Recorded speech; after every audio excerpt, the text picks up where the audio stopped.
Notre visite va principalement se concentrer sur un quartier spécial de cette prison, le fameux QIQD.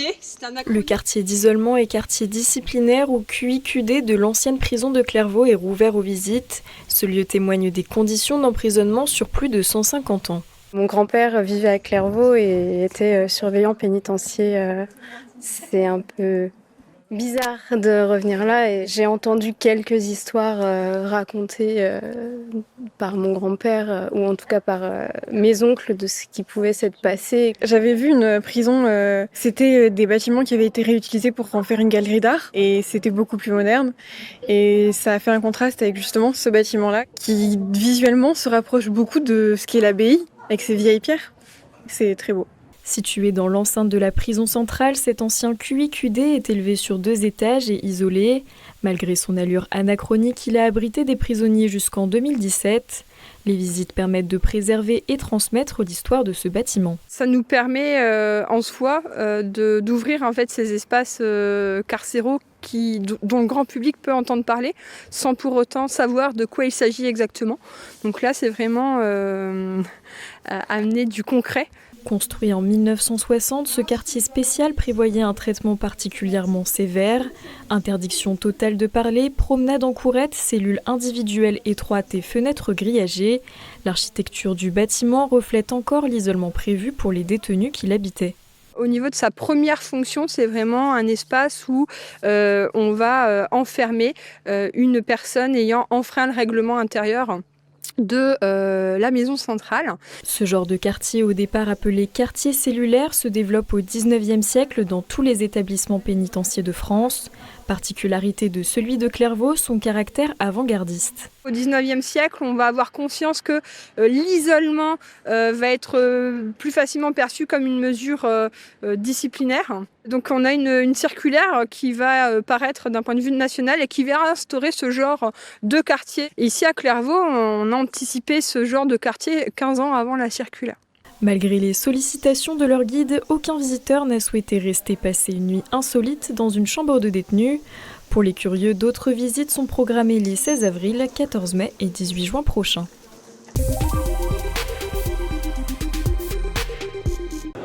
Les plus beaux spécimens de vaches de l'Est de la France ont quitté leur ferme le temps des Elite Days, un salon professionnel dédié aux races bovines laitières et qui se déroule sur 2 jours au centre des congrès d'Épinal jusqu'à jeudi soir. Un salon proposé par la coopérative Elitest qui accompagne les éleveurs.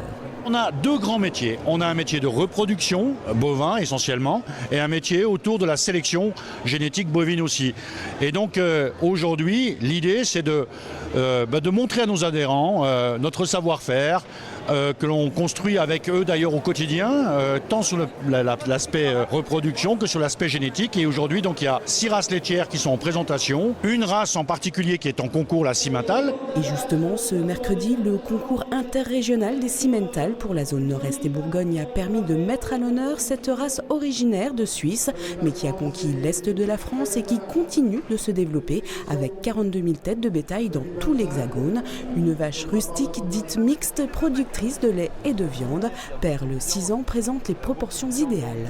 C'est vraiment les animaux qu'on recherche. Elle a une très bonne couverture musculaire, elle a beaucoup de profondeur de corps. Également sa grosse qualité, des aplombs secs, très solides et une mamelle sans volume avec un très bon ligament. Dans les Vosges, l'agriculture, pilier de l'économie, est à 90% tournée vers l'élevage avec un enjeu, penser au renouvellement de ses exploitants. 200 jeunes en formation agricole sont invités au salon et ils ont une idée précise de leur avenir. Je suis passionné par ça depuis tout petit. La famille de mon père a une exploitation agricole en polyculture élevage, donc je reprends le flambeau, quoi. On dit que c'est un métier difficile quand même. Oui, mais s'il y a passion et si on est déterminé, il n'y a pas de souci. Je voudrais commencer en séminatrice pour avoir de meilleures compétences. Puis après, quelques années, puis après, je pense salarié agricole ou m'installer. Oui, avec des vaches. J'aime bien laitière et allaitante, alors les deux, ça me tente très bien. Après les Simmental, les Elite Days feront ce jeudi la part belle à la présentation d'autres races, la Montbéliarde, les Jersiaises, Limousines et Charolaises et bien sûr la Vosgienne.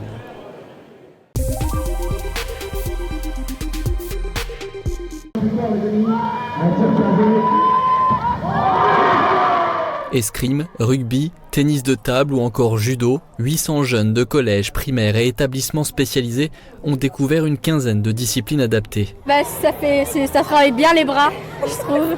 Ça fait bizarre d'être dans le noir et finalement de diriger une balle alors que je vois rien. Donc c'est un peu bizarre. Le cécifoot a été présenté par les joueurs de l'équipe de France championne au JO de Paris qui ont constaté plus d'intérêt. Je vous fais une petite démo et après c'est à vous de jouer, d'accord ? Ok ?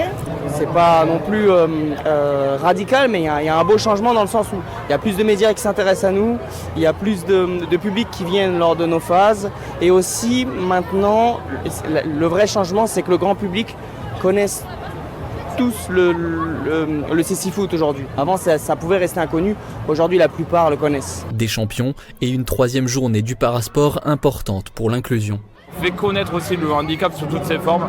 Donc finalement, on donne cet aspect pédagogique à tous ces enfants-là qui auront aussi une image forte et positive à travers le sport. Mais bien plus que ça, ils auront aussi une perception, une autocritique vis-à-vis des personnes en situation de handicap. Le handicap n'est pas un obstacle insurmontable. Et lorsqu'on est assis dans un fauteuil et qu'on pratique le basket, il n'y a plus d'handicapés et de non-handicapés et de valides. On est tous des compétiteurs qui ont une seule volonté, c'est de gagner. Et ça, c'est la valeur du sport. Et puis, c'est ensuite de jouer ensemble. Objectif pour le département désormais, rendre accessibles tous les équipements et proposer une section parasport dans chaque club de Moselle.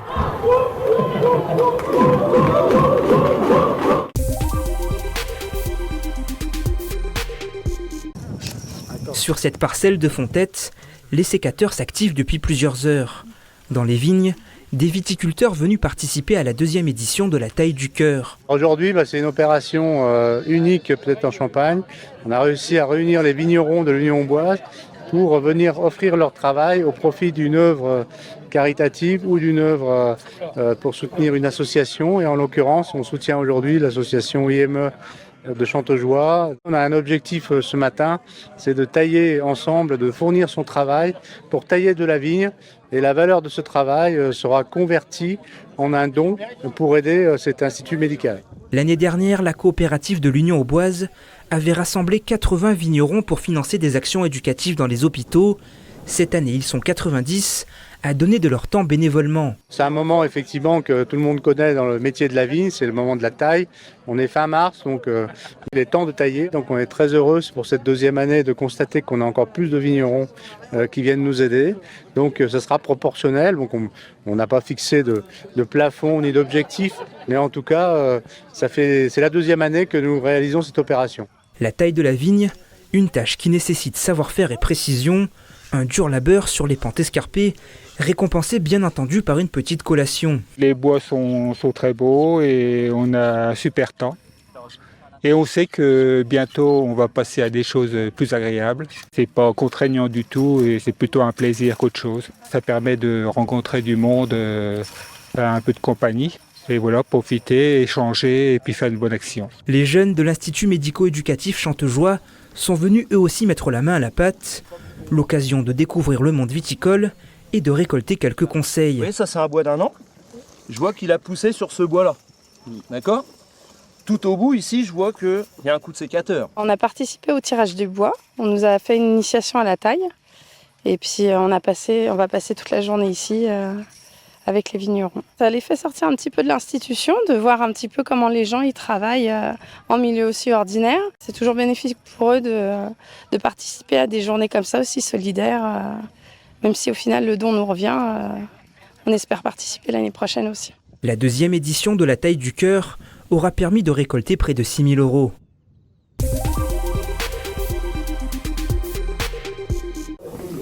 Ils sont 17 à préparer 100 repas destinés au Resto du Cœur. Les étudiants du CAP Cuisine d'Alain Fournier ont décidé de relever le défi de la tablée des chefs, mêlant gastronomie et solidarité. Une fierté pour ces apprentis. Si on se met à la place des autres, on ressent le besoin d'être aidé, de les soutenir. Tout le monde n'a pas les mêmes chances dans la vie, donc les gens en précarité alimentaire, ils ne sont pas responsables de leur vie, quoi. Ça fait partie aussi de l'humanité, une fois que aider des personnes telles que les personnes qui n'ont pas assez de moyens pour se faire à manger et participer pour ça, pour moi, c'est une bonne idée. À 2 sur les pommes, ça suffira largement. Le reste, vous mettez sur les oignons. Allez, les petits couteaux, on y va. Heureusement, les jeunes sont bien aidés par leurs professeurs qui chapeautent le tout. On chapeaute, on les forme aussi. Ça fait partie de leur formation de futurs citoyens, en fait, d'aider les autres. Et oui, ils vont préparer complètement le repas, en fait, du début jusqu'à la fin. Je suis très content de travailler avec eux, en fait. Soutenus aussi par la détermination de leur parrain, Camille Delcroix, chef étoilé, gagnant de la saison 9 de l'émission Top Chef. Les nourrir et leur faire plaisir, et c'est peut-être l'un des plus beaux métiers du monde. Ça, faut en être conscient. Venu leur rendre visite ce lundi, il a pu échanger avec les élèves et leur donner quelques conseils. Ouais, c'est essayer de créer des vocations et surtout comme je disais tout à l'heure, s'ils participent une matinée par an à une action solidaire comme ça, si tout le monde ferait ça, je pense que ça changerait beaucoup de choses. Et même pour faire ça aujourd'hui, l'action, faut aimer les gens. Faut aimer les gens, je pense que c'est important. On peut être le meilleur cuisinier du monde, mais si on n'aime pas les gens, si on n'aime pas recevoir, si on n'aime pas faire plaisir, ça peut pas marcher. Les jeunes du CAP ont travaillé toute la journée pour assurer la distribution le soir même, qui se déroule dans le bus des Restos du Cœur, place de la Comédie, à Metz.